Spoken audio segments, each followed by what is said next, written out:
back to another edition of GNAT-TV's In-Depth series. I'm Andrew McKeever, the news director at GNAT-TV's News Project. It's a pleasure to have you with us today on Thursday, October 31st, so happy Halloween. Hope you're all planning to go out and have some fun tonight. Anyway, we're really pleased to be joined today by Jim Baker, I should say Colonel Jim Baker. He is served as the director of the Vermont State Police, as well as stints as the police chief in Manchester and Rutland. He was also the executive director of the Vermont Police Academy on the leadership team of the International Association of Chiefs of Police, and the interim commissioner of the Vermont Department of Corrections, as well as being the state commander for the state police as well. So Jim, first question is there anything you haven't done in law enforcement yet? Well, I guess I've had a hard time keeping a job, is the way I look at it. Well, that's one way of looking at it. But yeah, listen, I've been blessed to be able to be in some of those positions, and the last stint as Commissioner of Corrections really gave me a whole different view of the criminal justice system. I'm sure it did. Anyway, well, Jim is here to talk to us a little bit about a subject that he gave a conversation about with the Green Mountain Academy of Lifelong Learning at the Southern Vermont Arts Center, I guess about 3 or 4 weeks ago, part of the Vermont Conversations sponsored by the Keelan Foundation on the opiate crisis. And that's what we wanted to talk about today, is to kind of drill down a little bit on where that situation stands at the moment. A very serious problem here in Vermont, as well as nationally and probably worldwide, I would imagine. But it received a lot of attention for the past several years, and certainly once we came into the pandemic, that became an even bigger problem, it seemed like.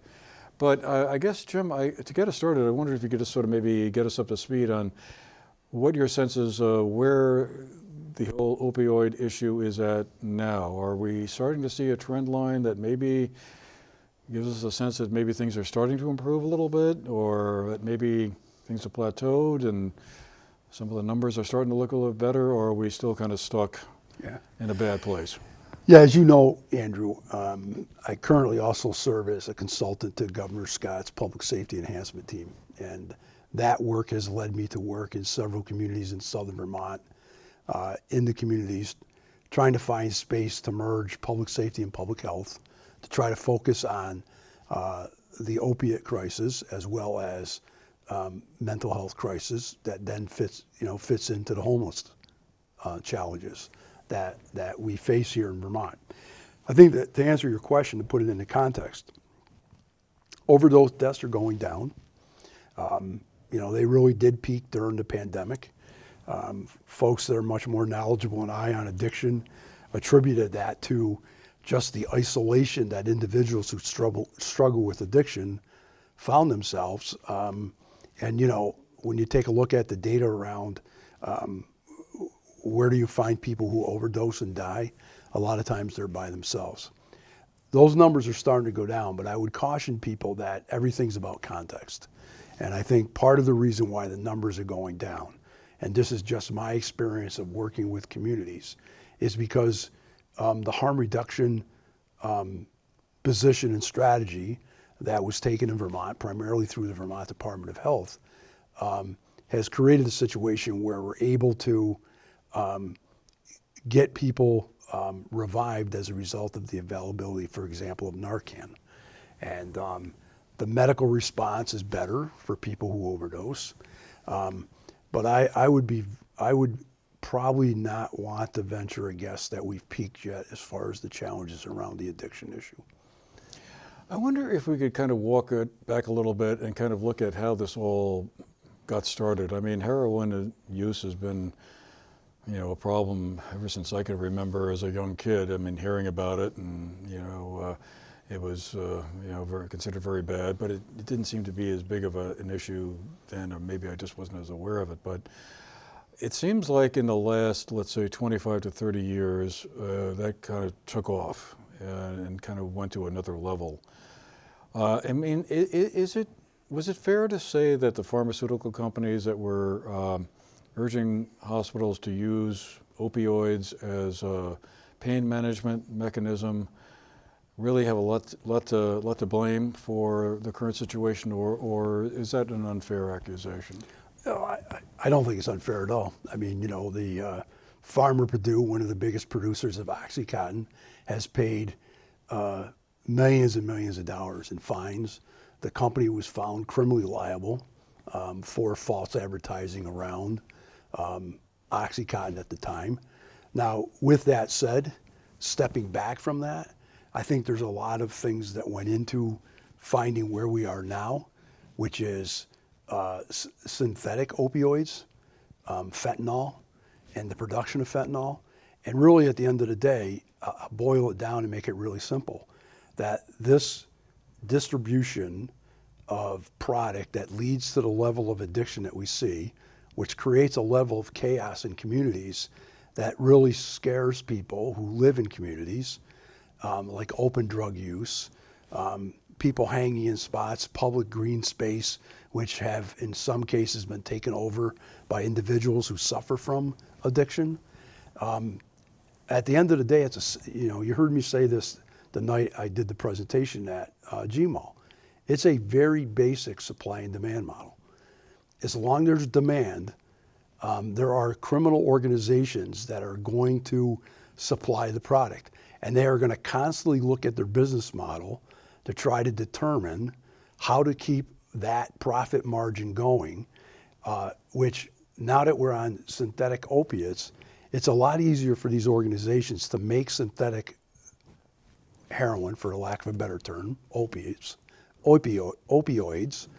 than it is for them to grow poppy plants somewhere, have to bribe governments in order for them to be able to work with farmers, pay the farmers, find a way to transport it, pay labor to be able to process the poppies into the product that they need to prepare for a lab somewhere to produce the heroin, then be able to smuggle the heroin into the United States, and along the way, more than likely, in some countries where our locations of poppy operations, pay off corrupt government officials in order for them to get the product out of the country and then into using countries such as the United States.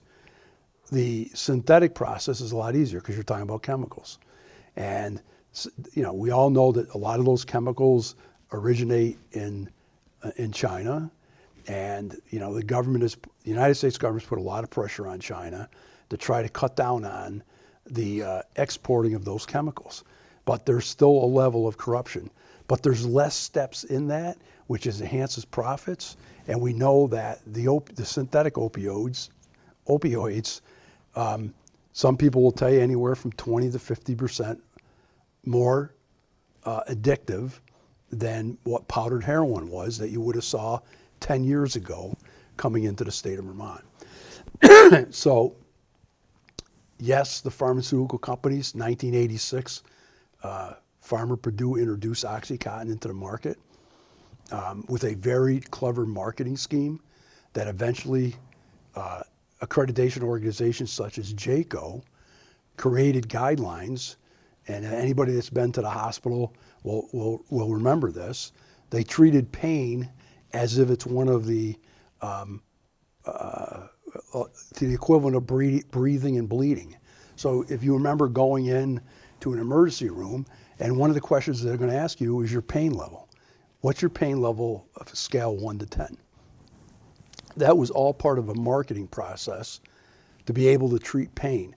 What broke out of that was enormous pain clinics around the country that became pill mills for distribution of pharmaceutical drugs produced by companies such as Farmer Purdue. That clearly created the addiction levels in a lot of areas, and then creative organizations out of Mexico started making inroads into the United States where levels of addictions were high. And I mean, I'm not picking on a given area, but this is well documented. Places like Appalachia, up into Ohio and Pennsylvania. And before you knew it, you had communities flooded with powdered heroin to fulfill. And when I was the chief in Rutland, we clearly saw that. I came in there right around the time that pills started disappearing off the market because of regulations and pressure on the diversion of pharmaceutical medication, and before you knew it, you were seeing powdered heroin. And now we've transitioned to synthetic opiates. So is the current situation around fentanyl, which as you say is kind of a different product in a lot of ways from A whole different animal. what we were familiar with 10 or 20 or 40 or 50 years ago. There's a direct link then between that and what the pharmaceutical companies were doing back in the 1980s. Clearly. I mean, in other words, the market, if that's the right term, for that really was started, or at least enhanced a lot. And then when fentanyl became a product that, as you say, was much easier to manufacture and smuggle in, there was like it was already a built-in market, and then and the addictive quality of that just made it mushroom into. Yeah, absolutely. And you know, these are, although you may see someone in your community at your end who may be a family member or someone you know who's addicted, and they're being supplied by potentially a 16, 17, 18-year-old kid from a source city that comes into Vermont. You may not see what's behind that, which is a very well organized organization. You know, and I said that the night I gave the presentation at GMAL. It's like Walmart. I mean, certain cities are distribution hubs, just like Amazon has a distribution hub. I just ordered a product from Amazon yesterday, and I got notice today that it's going to be delivered tomorrow. And even though you may not get a notice, you'll get a notice in an informal criminal enterprise that there's product available, or do you have runners coming to the state? Behind that is very well organized criminal operations that are going to adjust to avoid apprehension, and it's driven by, going back to what I said earlier, it's driven by addiction. If addiction wasn't what we see in Vermont and other areas in the Northeast, there wouldn't be a product available to feed that addiction. So what is the way out of this? I guess is the question I keep coming back to. Is like, how do we wind up reversing all of that? I mean, it's clearly there's a law enforcement component to it. There's also the individuals who will find themselves addicted for one reason or another to fentanyl or whatever. They need to get to a point where they say, I can't live the rest of my life like this. I need help. I need to break free.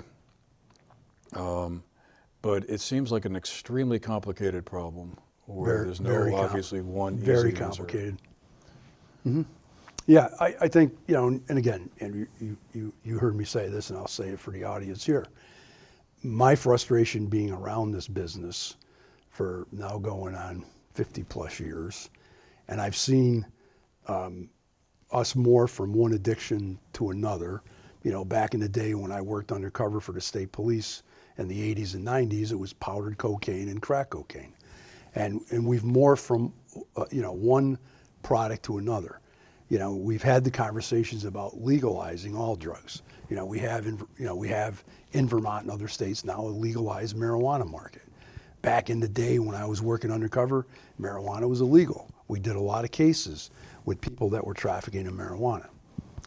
And then you have folks to the right that the answer is, you know, we have places like Philippines that if you're a user, the president of the country believes deadly force should be used.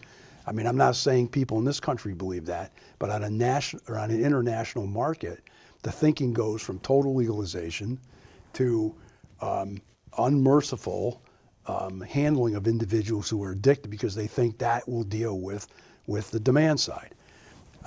When you ask me that, you know, the work that I'm doing right now for the governor's office is really trying to bring public safety and public health together to come to a shared consciousness in communities on how to address this issue and have a balanced approach to it.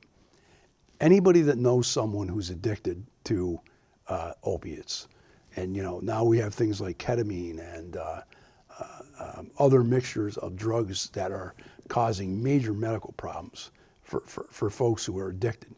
Anybody that knows someone who's addicted, that is a horrible life, and it's causing a lot of damage to families, to institutions, to our healthcare system, to communities. It's changing the face of communities.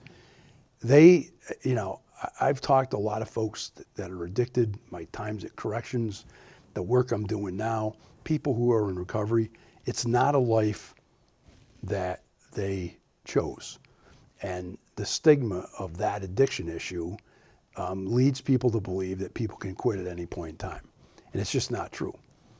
And so what I'm saying on this end is there's got to be some level of empathy for individuals who are using.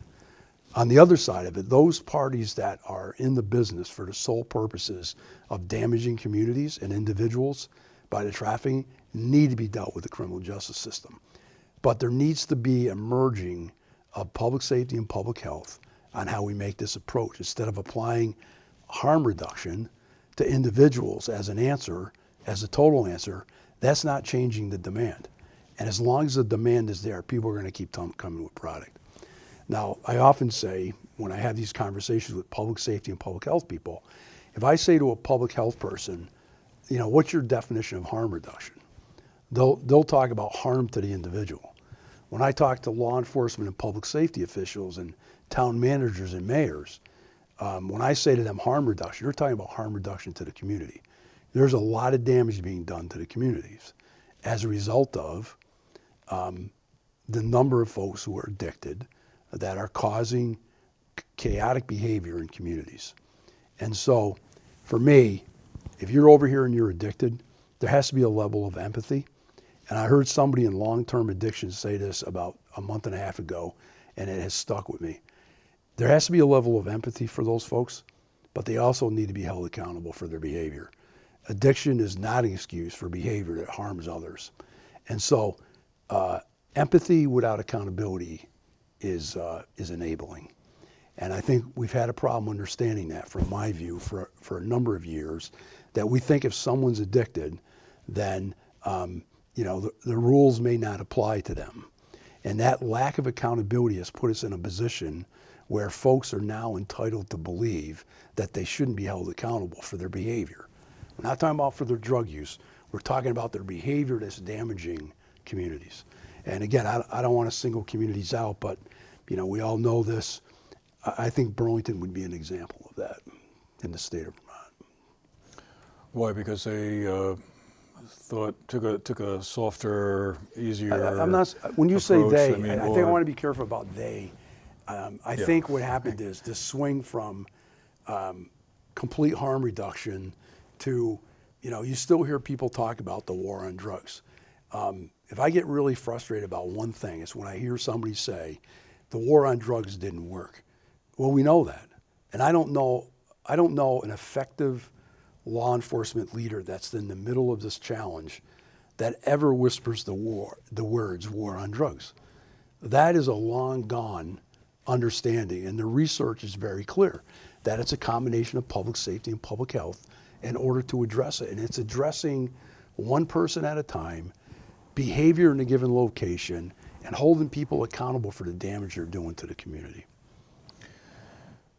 At the same time, people who, for whatever reason, got pulled into the addiction world and maybe realize, wait a minute, I can't go on like this anymore. It seems like, at least here in Vermont, and I would imagine this is probably the case in most of the states in the country, there are very few resources for them to go to. 100%. I mean, why we don't have more, not just halfway houses, but full 2 or 3 month long rehab facilities where people can go. And then when they come out, this seems to be a real problem, is like people go through a rehab, they get cleaned up for a month or two, and then they come back into the same old world they came from. Yeah, there's no safe housing. I refer to that as, they go right back into the same pond, swimming with the same fish.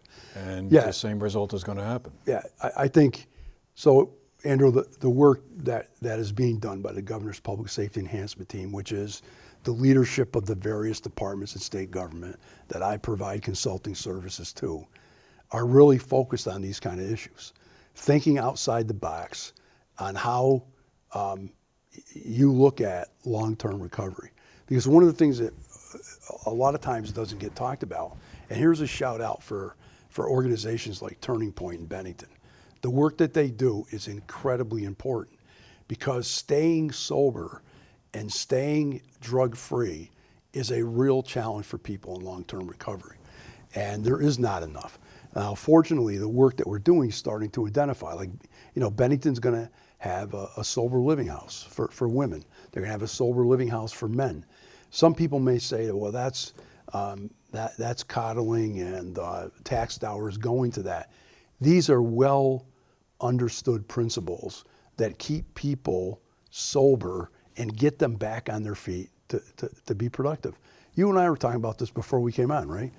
Where are all the people gone to work? I just came from Bennington, and I'm not making a pitch here for Starbucks, but Starbucks has had their sign out now for months, opening soon. I'm wondering if they can't find the help. And so getting people in the long-term recovery, allowing them to become productive again, is one of the missing elements that I think that we have to face in the state. Now, the other thing is that I'm not sure, based on the work I've done working in corrections, that 10-day sobriety locations are 14 days, 10 days. Most of the folks that I have a lot of respect for nationally that do work on recovery, you haven't even, 10, 14 days, you haven't even begun to process the chemicals in your body out of your body and the change that it's caused inside your body. So there is a lot of those conversations going on that I think are long-term conversations that need to be thought about in order to be more effective with people who are trying to move themselves to recovery. I was wondering, I'm sure you're still in touch with a lot of the folks you work with up in Rutland with the Project Vision program there. I wondered, 10 or so years, well, more like 15 or so years after that all began, what's your sense of how that worked? Did that really help? Because at one point, not all that long ago, Rutland was seen as the epicenter for all of this, as the place where heroin was going, and unfortunately, it seems like that's no longer just a Rutland problem. But did that wind up working to tamp that all down a little bit? Well, it's kind of interesting, because I think the reason why my phone rang after I left corrections to say, would you be interested in consulting with the Governor's Public Safety Enhancement Team to replicate vision in other communities? So in Bennington, it's Project Alliance. Brattleboro has just stood up One Brattleboro. Springfield has Project Action, following the same concept and model that we deployed in Rutland. Now, it was successful in Rutland. Crime rate fell through the floor. I got a lot of credit for that when I was the chief, and what I tell people is I got way more credit than I deserved, because one of the things that we discovered that was sorely missing at the time was a methadone clinic. And we were able to stand a methadone clinic up in less than a year. Several months later, it was at capacity, 300 plus clients coming in every day to dose on methadone. And I know folks out there may say, that's ridiculous that you treat a drug with another drug. I will go back to what I said earlier about empathy. Addiction is an illness. I'm a cancer survivor. It's no different than when I got diagnosed with cancer and pharmaceutical companies saved my life in an experimental drug. And methadone is a well-documented, helps people transition into recovery. As a result of that opening, burglaries fell through the floor, armed robberies went down, car thefts went down, larcenies went down. Did all of it go away? No. Did it get better for the community? Absolutely. So that model is there. Now, with that said, the pandemic was a game changer, because all that kind of work that was being done kind of got put on hold, like a lot of things did. Kids out of school, businesses still trying to recover from it. A lot of things got put on hold as a result of the pandemic. So I think, Rutland is trying to claw their way back from that.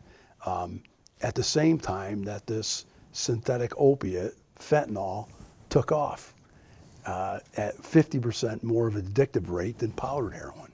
And so the challenges are a little bit different than when I was there with Project Vision. But long ago, at Vision, what we were doing then was bringing all the folks working on the issues into a room, brainstorming, and no idea was a bad idea. We accepted anybody's idea that came through the door, and we tried a lot of stuff that no one else was willing to try. And as a result of that, I do think it made a difference. That's what we're trying to replicate through the governor's public safety enhancement team. I mean, that seems like such an obvious common sense approach that, why that would be controversial, or people would be going, oh, you're just sort of aiding and abetting by offering methadone or whatever.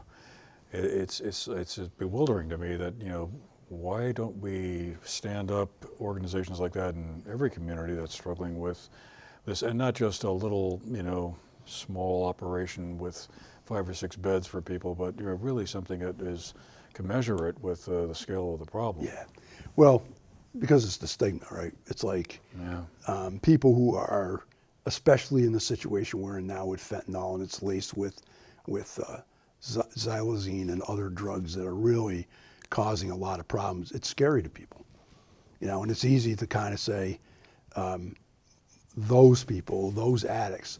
But you saw the night I gave the presentation, whenever I talk with an audience, I ask this question: how many people in the room know someone or have a relative that either died, currently addicted, or is in recovery?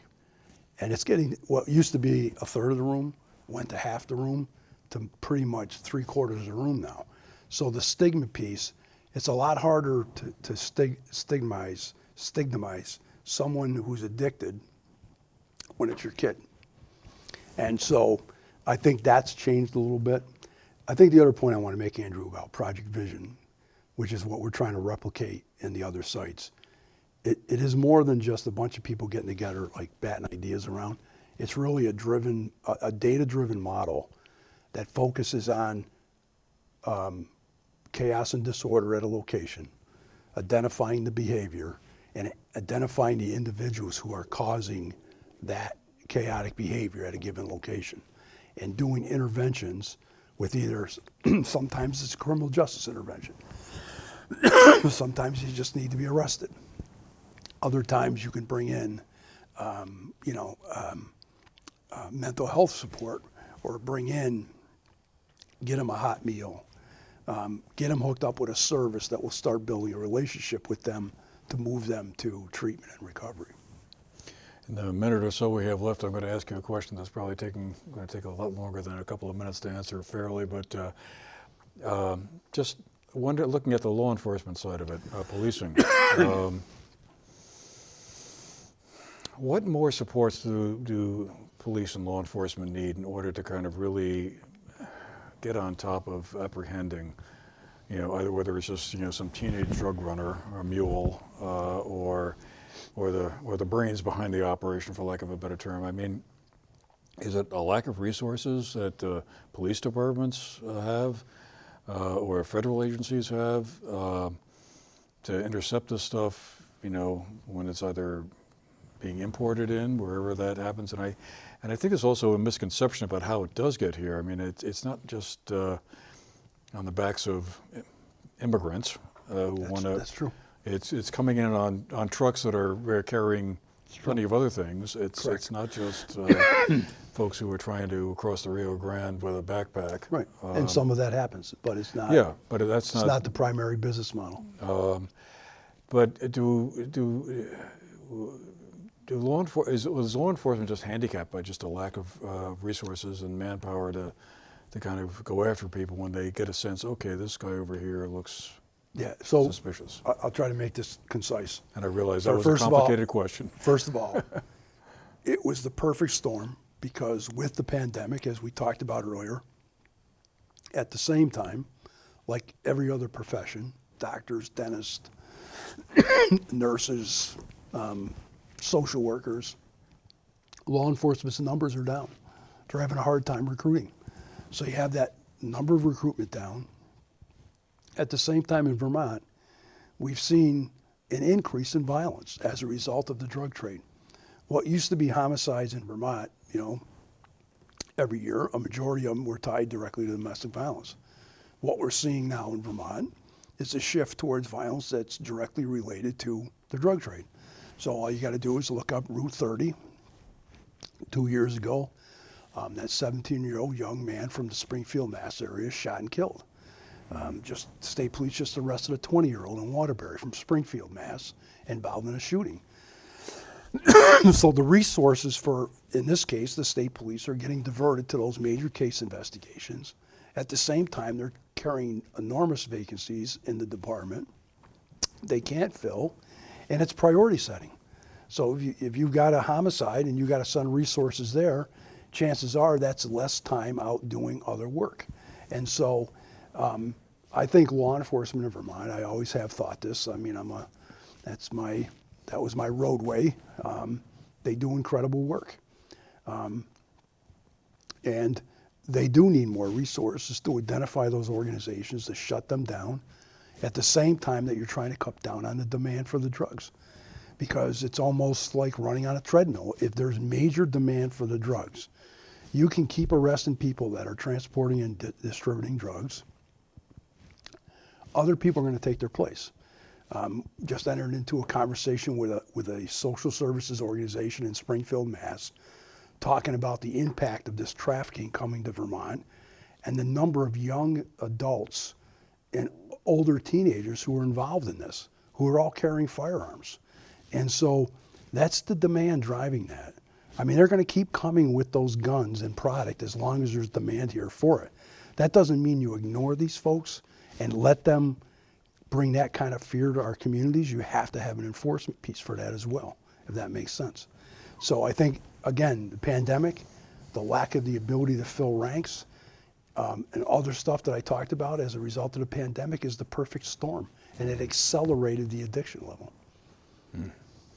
And even though the overdose numbers have declined a little bit, You got to put it in context, though. You have to put it in context. Where we would like to be, for Correct. sure, which is down to zero. Which is, I mean, it's good that less people are dying. Yeah. That's a positive step forward. But put it in context. A lot of people are suffering, and there's a lot of damage being done to families, communities, as a result of the addiction issue, and co-occurring mental health challenges, which leads to some of the homelessness.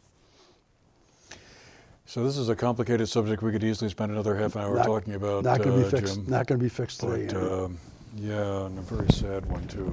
It is. But hopefully there's some hope out there. Okay. Well, thanks again, Colonel Jim Baker, former commander of the Vermont State Police, and well, the list of credits goes on and on. But Thank you, Andrew. really appreciate you making the time for this conversation, Jim, on this extremely important subject. Thanks for having me. And thanks to all of you who've been with us today and sharing part of your day with us. Hope you found the program interesting, and well, we'll see you again the next time. Thank you very much.